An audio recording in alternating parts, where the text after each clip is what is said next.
I can see the stars align, dance around the moon every night. And now my eyes are open wide, and the sky has never looked so bright. And I don't need to see the road to believe, yeah. 'Cause this is where I'm meant to be, I believe. And I feel the magic everywhere. It's all around us, it's in the air. And I see the magic we can share. So much wonder everywhere. And I feel the magic, ooh. Can you imagine, ooh. And I feel the magic, ooh. Can you imagine, ooh. And I feel the magic. It's all around us. And I feel the magic. It's all around us. There's wonder on this winding road in front of me, yeah. 'Cause I'm right where I'm supposed to be. And I feel the magic everywhere. It's all around us, it's in the air. And I see the magic we can share. So much wonder everywhere. And I feel the magic, ooh. Can you imagine, ooh. And I feel the magic, ooh. Can you imagine, ooh. And I feel the magic. It's all around us. And I feel the Good evening, everyone. I feel the magic. It's all around us. And thank you for being here. On Soul and Beyond, we can never be sure who is going to join us. By that, I mean the likes of archangels, the likes of maybe some of our higher friends from different places. Maybe your guides come in to have a chat. Maybe it's a loved one. Maybe it's one of my beautiful loved ones, such as my nephew Jack, that might come in to share some wisdom that he's now very aware of, that is in the other dimension, which I call heaven. Good evening to everyone. This is Soul and Beyond, and I'm Gwenda, your host. If we haven't met before, welcome to the magical, mystical realms with me, Gwenda, and all of my angelic team, guides, guardians, fairies, the elemental kingdom. Enjoy the time here, and while you sit with me tonight, while you sit with me any night, you can be assured that you will receive healing energy. So if your heart is heavy with sorrow, if your heart is heavy with pain through illness, pain through worry, through anxiety, please know that as we sit together, you will receive healing energy. Good evening to all my beautiful weekly people, Tanya, Karen, Lisa, Linda, Kim Jane, Samantha, hello and welcome. It's good to have you here, and it's great to see everyone here this evening. You're all quick off the mark this week, which is great to see. I'm going to put some words to you tonight because I've been talking to a young man in his 30s. He gave himself a very difficult time, particularly in the last 10, 15 years. But his journey actually started when he arrived in this world, as does it for most of us. But things went very skew for him when he was 6. And life changed tremendously. When I first met this young man and looked at him, I knew straight away that when he arrived into this world, he didn't want to be here. This was the last place in the universe that he wanted to be. So as a baby, his sight, his eyes went in different directions and he couldn't see. And his family tell me that he used to bang his head on the floor as a baby a lot. And it wasn't until they found that he couldn't see. So it was put down to the fact that he couldn't see being why he would bang his head all the time. He was actually very intelligent. He could do maths incredibly fast. He could put things together incredibly fast. He understood things beyond his years. And when I met him, I mentioned about the unseen world. And he shared that he also sees the unseen world, but he doesn't like to go there. Lots of people are like that, right? So I have had some great conversation with him recently, and it's been tremendous because he has found his way to faith. He's found his way to what I'm going to say, God. You might call that Buddha, Allah, the universe, source, creator, divine. It's all the one. But that's his term. And something that he said to me, I thought I'm going to share that. Because for me, like the song, the introduction song that I use, talks about the magic that's all around. Can you see it? Can you feel it? And one part of the song says, it's all right where it's supposed to be. You know what I find with so many people when it comes to feeling like they can't find their way in the world, feeling like they don't belong here, having tremendous anxiety, financial difficulties, can't find peace. The biggest thing lacking, and maybe not even being a part of it, is faith. So when I say faith to you, what does that mean? What is faith to you? I used the word hope when I was talking to this young man, and he said, hope brings disappointment. So, and that really set me back. I'm like, wow, we often say to people, I hope you're okay. I hope you're recovering. I hope you're well. I have a different concept of hope.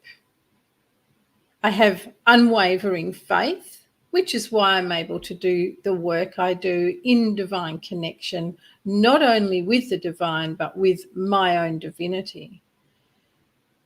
But what does the word hope bring to you? I was really taken aback with him saying hope equals disappointment.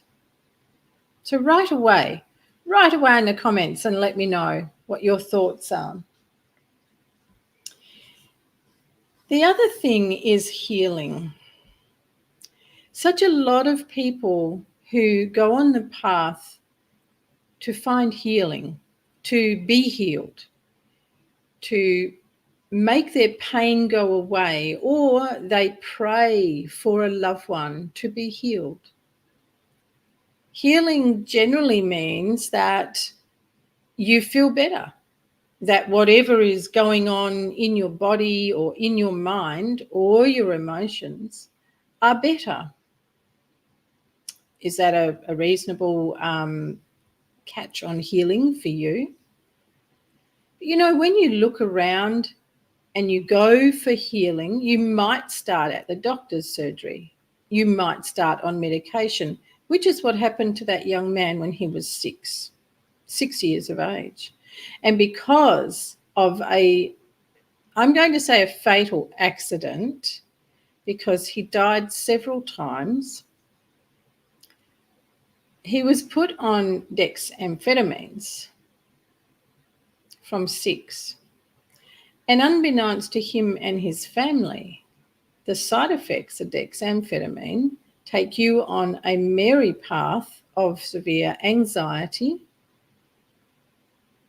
pain, up and downs, and they cloud your lens that you look through for your life, tremendously.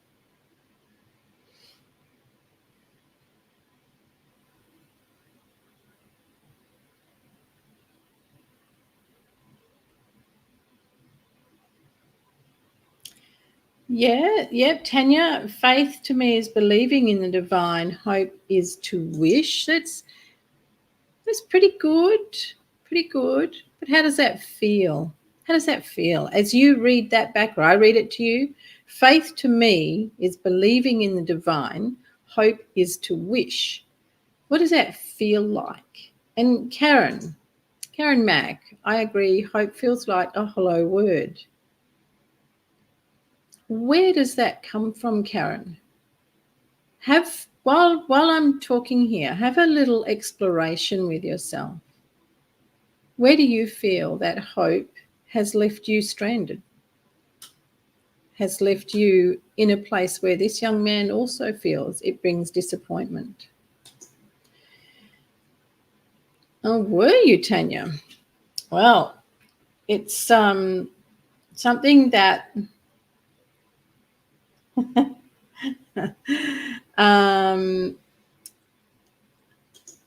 I like that, Tanya. Hope is not a definite word. It is for me.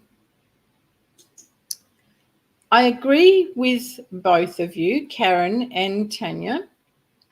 I agree that hope can seem like a hollow word. I agree that it can be a wish word, kind of wishing things would be better, things would be good. But there's a funny thing about hope when you have unwavering divine faith. Hope then has a whole different resonance and a whole different depth to it. So let's have a look at when you pray. Most people pray because they are panicked, they urgently want help, they're at their wit's end, they've got something wrong with a loved one or a child, and they're pleading. Quite often, prayer is pleading. And the hope in that is all coming from an attachment to an outcome. Attached to the outcome of the prayer, the answer to the prayer that has already been determined by the inquirer. And this is where things become very difficult and things become very frayed and tend to fall apart.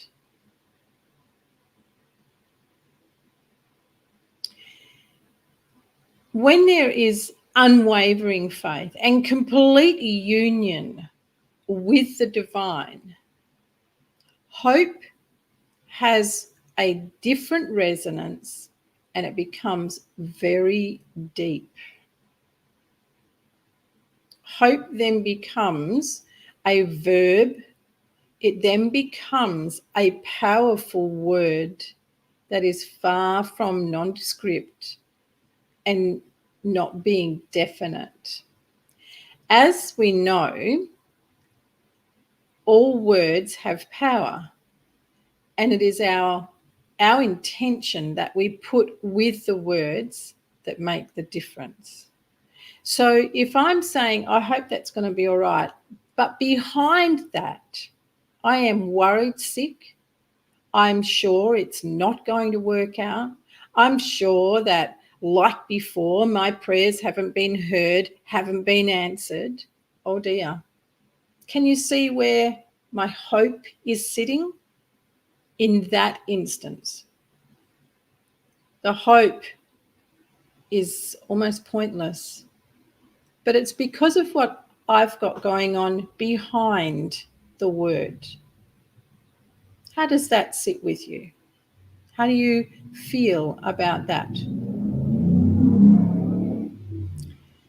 Hope can most certainly be looked at as a wish, but when you have hope aligned with true faith, belief, like the song says, it's all right where it's supposed to be, then hope has a different swing to it.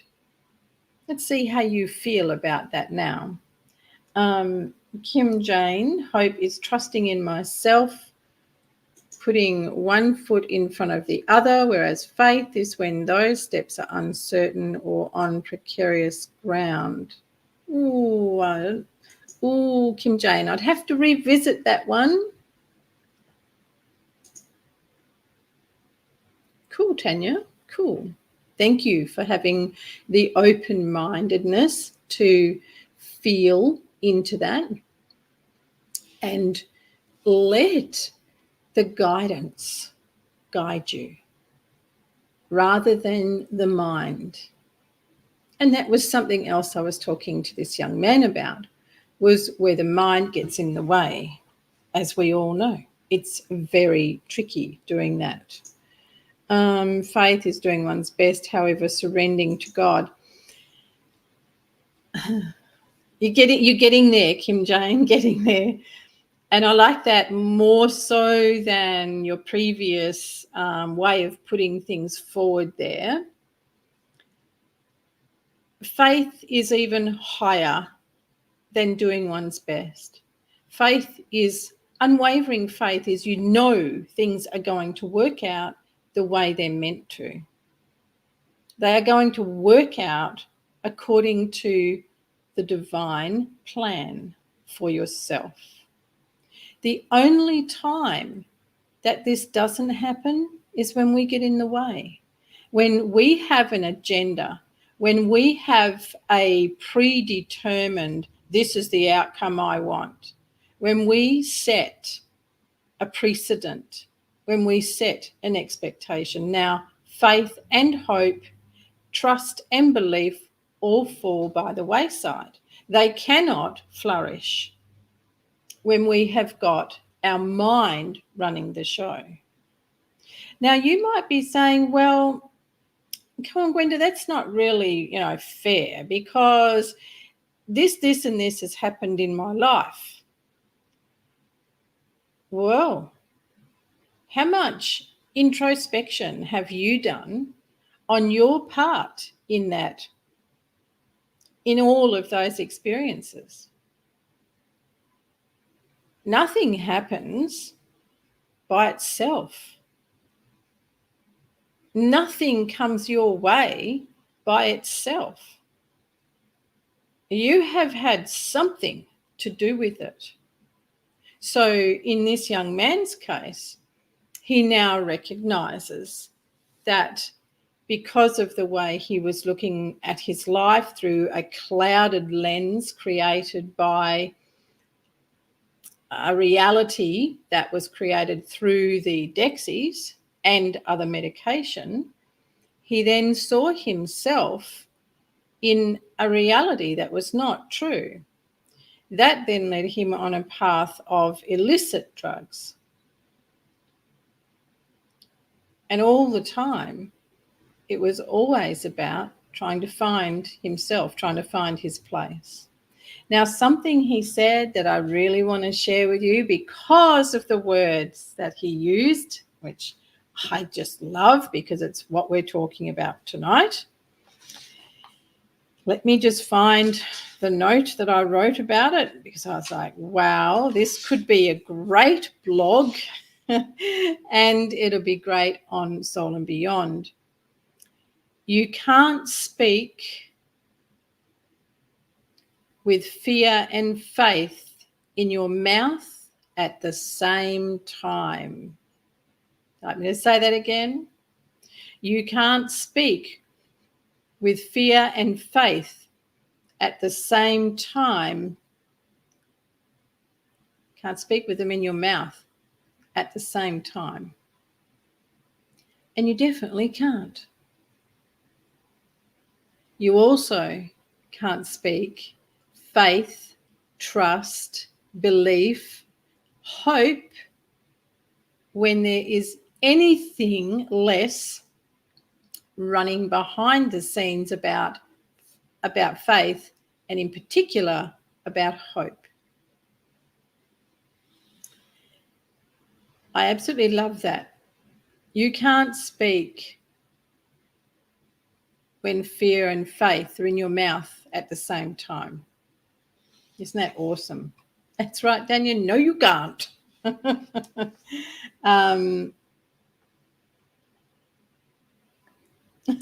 Great answer, Karen Mack. They've been quite active. Again, we haven't seen them in the neighbourhood for a while, but we have recently. I'm like, whoa, who brought you guys back out again? That's right, Tanya, you can't, and you love it too. Yeah, I sure do. So the other thing is, hello, Lisa. Can I ask you all to send some love to Lisa and her mum and brother, because Lisa's father transitioned from this world to the greater world last week.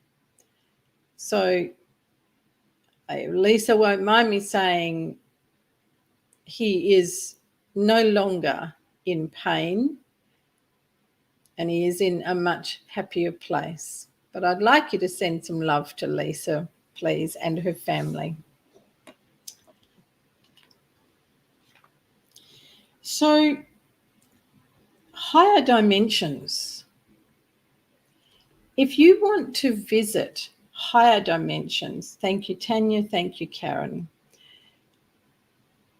your sense of faith, trust, hope, belief needs to be very secure, very grounded, very centered, unwavering. That way you will only bring in the higher dimensions and not get detoured, sidetracked off to others. Now, this lovely young man, thank you, Samantha, thank you, Kim Jane. This young man was telling me about an incredible visitation he had to the higher beings, and he actually called them silhouettes, and he described them as being extremely tall silhouettes, and that the sensation he had while being with them was an incredible sense of peace and love. Now, I was looking to see which part of the heavens he was in, but when he described them, they actually look like what are called the seraphim angels, which would be very interesting because we don't generally get to be around the seraphim angels. And I know this one's a little bit of a favourite with people in the spiritual communities at the moment. They like to claim to be seraphim or to have contact with them. So these beings that he was in the presence of, and the way his energy changed when he talked about them was just divine. So what I wanted to, the goosebumps gave you, Karen, what I wanted to bring to you is you can also go to these higher dimensions, and people that I have spoken to that have had near-death experiences, people I've spoken to that have gone on psychedelic journeys using mushrooms and things like that, they all describe the same thing. So what they describe, even someone that's come out of their body during surgery and then they have gone on to different layers of dimensions, they all describe the same thing. There is a particular modality called theta healing, and that will actually take you through those dimensions, which that's part of my teachings as well. Not the theta, I do it my own way, through the guidance. But what it is how you rise up out of your body and then where you go to. And the fascinating thing is what is described as you go through different, and I'm going to say layers / dimensions. So as you go through the different dimensions, what it's like. And there is a realm or a dimension that is the angelic realm and the ascended masters. And you can sit in that realm. And it has a different vibration and a different color. And this young man described going through a grayness. And when he came out the other side of the grayness, there was an incredibly, ready for this, you would have all heard about, read about this, bright white light. A bright white light that no one has yet been able to put into solid words other than that it is a bright white light, brighter than anything you've ever seen. And they all just talk about going into this light and then seeing shadows, beings come towards them.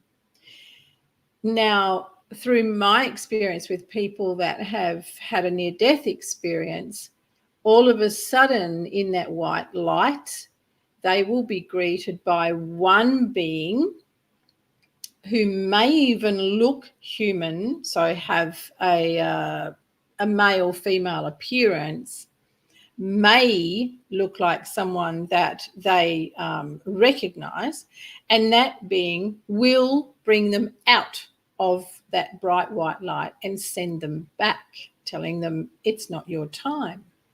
But others have gone into that bright white light, like the young man, and met with beautiful beings, as he calls them, silhouettes, beautiful beings that people are not able to describe, but simply call them a being. And what they reference is the feeling, the intense feeling of love, the intense feeling of peace.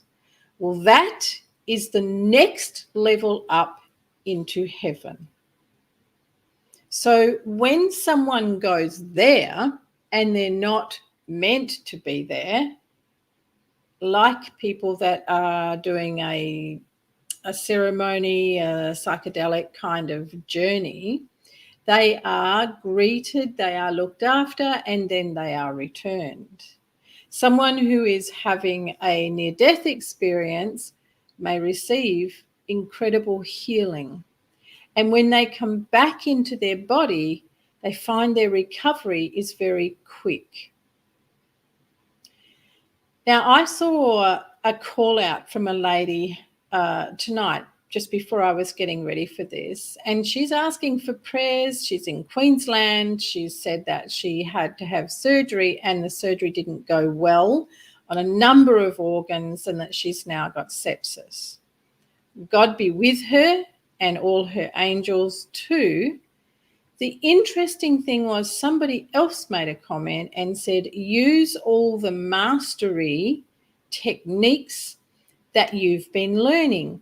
And this is something that always leaves me like that. Because these are the things, I teach the practices, the tools, the way to use the tools, the practices to heal yourself.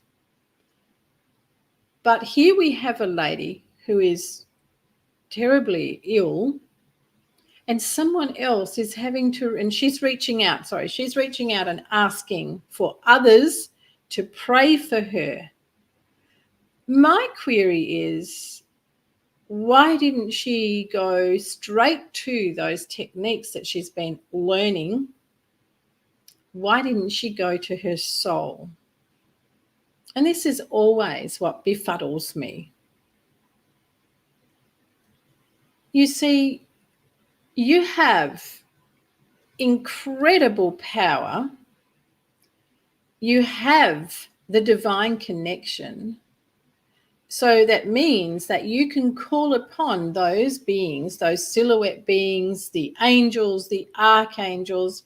My suggestion is you call it, oh, sorry, we just had a visitor pop in. I'll wait for them to show me again who they are, because I said angel and then it was like, oh, hello. So you have the ability to connect with them and draw in the healing energy that you need. Prayers, support, love from other people are always helpful to the physical mind, to your emotional mind. But the power is within you.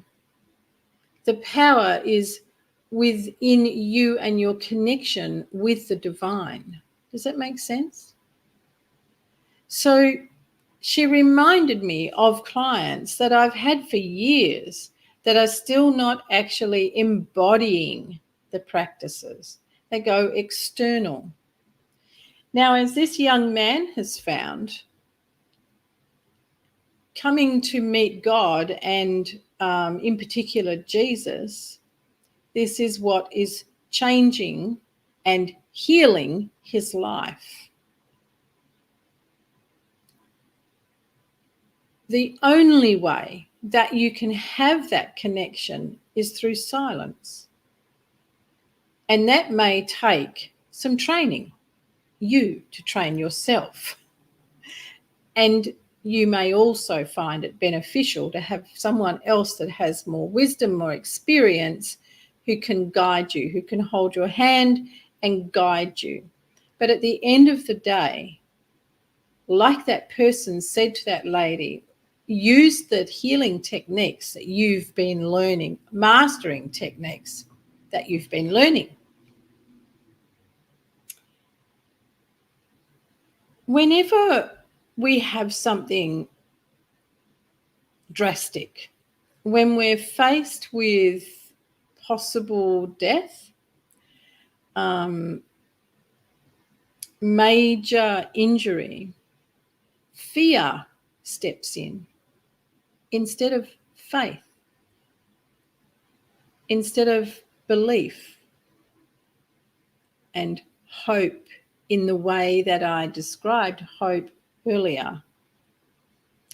And just as that young man said, faith and fear, it can't be in your mouth at the same time. Well, they can't be in your heart either.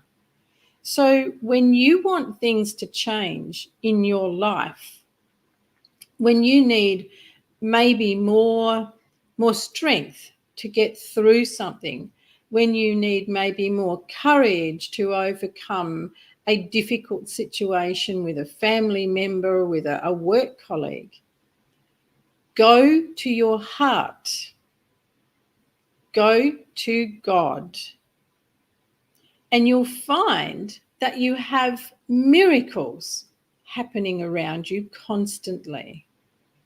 You will receive signs that you're being heard, and they could be as small as butterflies coming to you, dragonflies coming to you, a bird appearing out of nowhere. Another young man I was working with last year, I think it was last year, absolutely no belief in the kind of things that someone like me does. He was seeing me for celiacs and irritable bowel. So for me to be able to talk to him about the grief he was feeling of the loss of his mum, I had to get some help for that, because that was really what was causing the physical illness that he had. And I'm just going to insert there, remember, whatever we have going on in our life, be it cancer, be it irritable bowel, be it heart, be it brain, whatever, we have had something to do with that. We have participated somehow in things in our life that we've not resolved, that we've not healed, that we've not dealt with, that has brought that into the physical body. There's no getting out of that. It is a fact. So with this young man, when I asked for help, his mum appeared. Well, there was no way I could tell him straight up, oh, there's your mum. So what she did was she bought a little willy wagtail, for us, jitty jitty, to him, to his feet, a wild jitty jitty, wild willy wagtail to his feet, and it was wagging its tail like was so excited to see him. And he's like, what? And so I spoke to it and said, you better do better than that. Well, it got up on his knee, and I said to him, this is a messenger from your mum. He did not know whether to call me names, fly off the handle angry. He didn't know what to do with himself. And then I asked the bird to shift again. So it got up on the table and it sat right in front of him, wagging its tail. He could not get away from it. And then it got back on his knee again. And then he started to cry. And I asked him, is this bird symbolic to you? And when he could speak, he said that was his mum's favourite bird. But his mum was standing there. But I couldn't tell him that yet. And she knew that because he wouldn't accept it. No faith, no belief, no trust, no hope for things to be better. And my heart gets really sad for people that are like that, that carry that way around with them, that weight around with them. Eventually, I was able to tell him, and I cannot repeat to you on here what he said, but he basically asked if I was crazy. He said he didn't know what to make of me with such, and a few colourful words, such nonsense. That wasn't quite the word he used either. But then I was able to give him things from his mum that I couldn't possibly know. Well, now he was really bent out of shape. It didn't help. Instead of him letting his emotions come forward and listen, he got angry. So you can imagine how his tummy, his IBS, his Crohn's, celiac, how his whole gut was feeling because of his reaction to that. In the world today, and the way the world is for so many people, trust, truth, faith are throwaway words, a little bit like authentic, honest, integrity.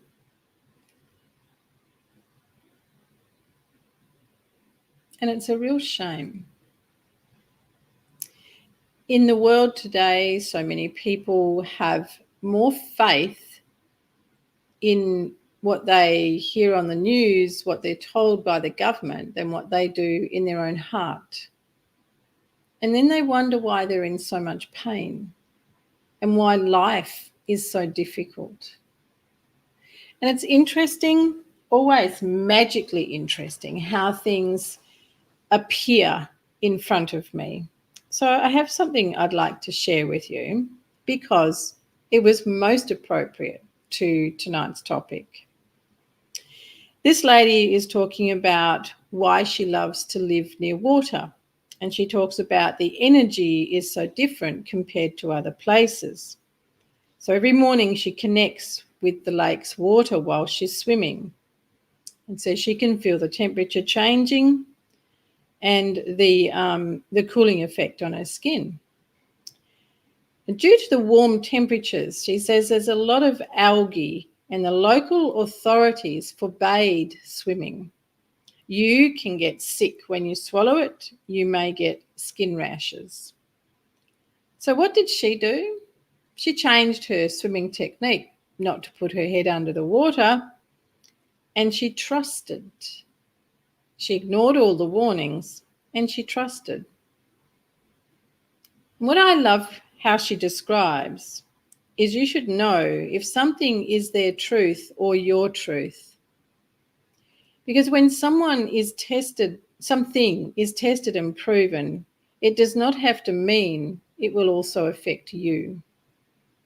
It does not have to be your truth. It is just an opinion of someone else. And in the show last week, we talked about science. Science is opinion, and it's paid for opinion. Research is paid for opinion. It doesn't mean that it's your truth. And she goes on to say, and when many people believe it, it becomes a bigger truth. When scientifically proven, it even becomes the truth for more people. Therefore, I only believe my truth. I refuse to live in fear. She had no adverse reactions to swimming in that water. And she says, had she have obeyed the authorities, she would have missed out on the incredible connection, healing connection she has with that river. That brings me around to truth and trust. Being able to have unwavering faith, yes, Tanya, me too. Being able to have unwavering faith means that you have explicit trust in the truth you know of your soul and of the divine. When there isn't that incredible faith of trust in the truth of your connection with your soul and with the divine, then there isn't the hope that I was talking about earlier. There is the hope that Karen and Tanya referred to. Can you see the difference there? Who's saying? Lisa. Been happening in the last 4 years. Oh, yeah, absolutely, Lisa. I think she's nailed it, to be honest. But in a deeper way, and as I have been saying throughout the time, it is always about knowing the truth of who you are, knowing the truth of your soul, the guidance of your soul. Medication clouds your reality. Medication, be it illicit or licensed, has other effects on the physical body and the mental capabilities. When my sister Karen went to Jack's house on the night that he took his life, she couldn't feel anything. When she was sorting everything out for his farewell, none of us could believe that she was not in a tremendously distressed state. And I thought perhaps she had connected with him to his soul, and that was what was keeping her so calm. But then we found out sometime later that she suddenly realized, now I'm going to insert in here, her soul finally was able to get through to let her know that she couldn't feel anything because of the antidepressants that she was on. And when she went to her doctor to say that she couldn't feel anything around the loss of her one and only son, the doctor did not even hesitate to say that's because of the ADs and the level that you are on. I'll take you off them. Even coming off them, she was still not able to really feel that loss. Now, for anyone listening, watching the replay or getting snippets of this, never fear.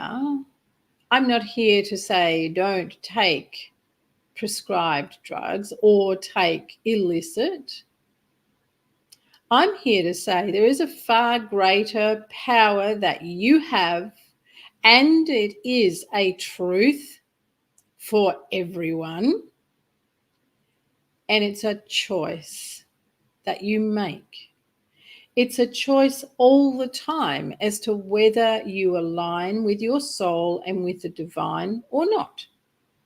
It's therefore a choice whether you sit in a place of divine truth or you sit in a place of farcical truth that is used to explicitly keep you separated from your divine self.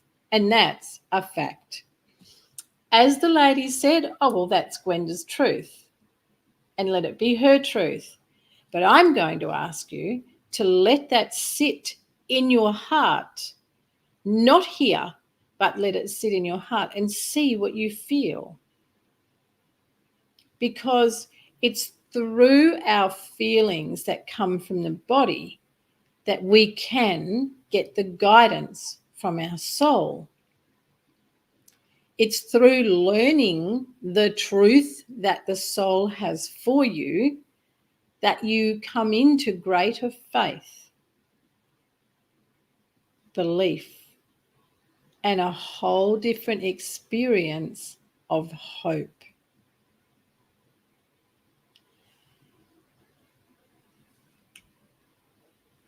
What do you have to say? Anybody got any comments you would like to share with me on our topic of faith, truth, trust, hope, belief, and healing? And healing. Have you wondered why there are so many different modalities, different approaches to healing? There has to be. There has to be. Because of where people are at in their consciousness, because of where they're at in their heart versus their mind, because of where they're at through dogmas, traditions, the education system, their upbringing, there has to be. The old saying, there's someone for everyone, well, there has to be something in the way of the mystic world, the spiritual world, for everyone. The beautiful thing about the divine and all the messengers of the divine and your guides, your soul, they will find a way. They will find something that you will listen to and you will act upon, that you will accept and work with. And that's why you find sometimes you skip off here and you try that, and then you try that, and you try that, and years later you go back around and you pick up with something that you tried 20 years ago, and all of a sudden it makes sense. It's because now what you tried 20 years ago is now resonating. You have shifted in your consciousness.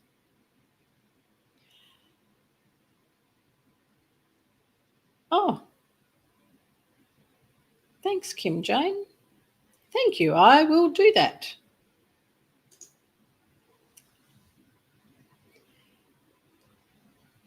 It is really powerful for you to look at how you embody life, how you embody beliefs. Are they clouded, or can you feel the divine presence? Can you feel an energy, a sensation that you can't describe, that you can't put words to? You can't put words to the feeling.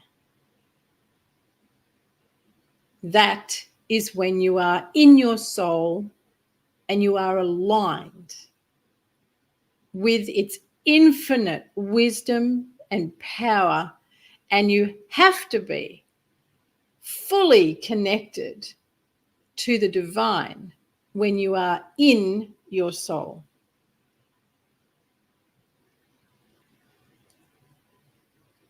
There is nothing more powerful than you.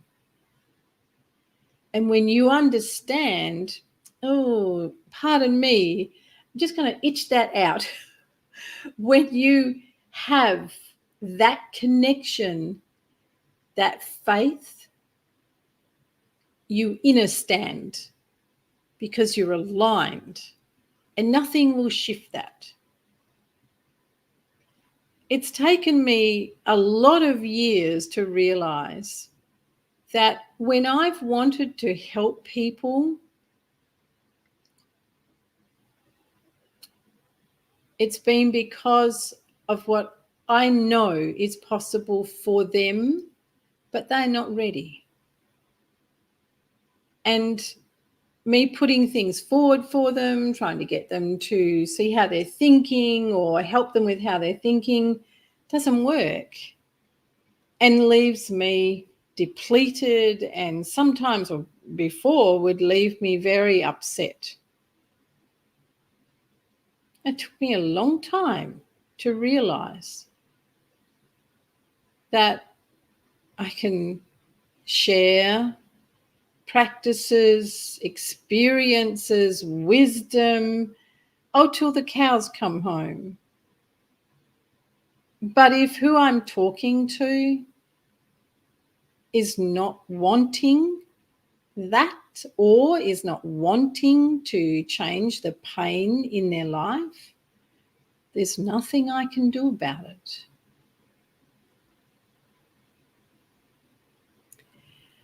That part for me is like, oh my gosh, what a waste of their life. And then I go, oh dear, that's naughty, Gwenda, because who says it's a waste of their life? If that means that they have to come back and do this life all over again, then so be it.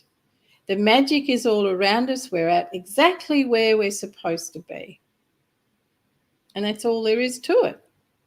Nothing else can change it. So with that, everyone, and I really appreciate you. Thank you, Linda Gold, being here tonight. I'd really like to ask you to take the time to sit in your heart and feel. Let yourself feel what is in there. And if it is pain, then I have something for you to think about. If it is depression, if it is feeling broken, if it's sorrow, if it's anxiety, if it's worry, if it's overwhelm, all that offers you insight into something that you've experienced in your life that is yet to be transcended into love, transformed, released into love. That's all it is.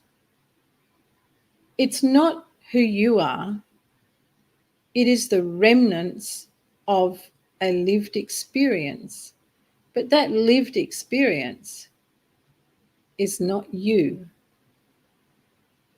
It's something that offered you growth, expansion, experience in this lived human experience, existence. So when you place your hand on your heart and let yourself really feel what is there, you can also place your hand on your tummy, because your solar plexus is a very important chakra. around your sense of self-power, self-place, and let yourself feel what is in there and describe to yourself what is the feeling. And if it's any of those things, offer yourself love and pray for grace, and you'll be amazed how things change. And by the way, it's one step at a time. Not everything that we've experienced can be healed immediately because there's something in it that we're not ready to look at, let go of, or transcend into love. Next month, which, by the way, is only a matter of days, in their monthly mastermind that you can join for $27 if you're not a member of the Spiritual School of Wisdom, Enlightenment and Self-Healing, next month's talk, mastermind, is about soul contracts, soul agreements, soul families. If that's something that interests you, keep an eye out for the post, keep an eye out for an email about it, and you can join us to learn more about your soul agreement. But I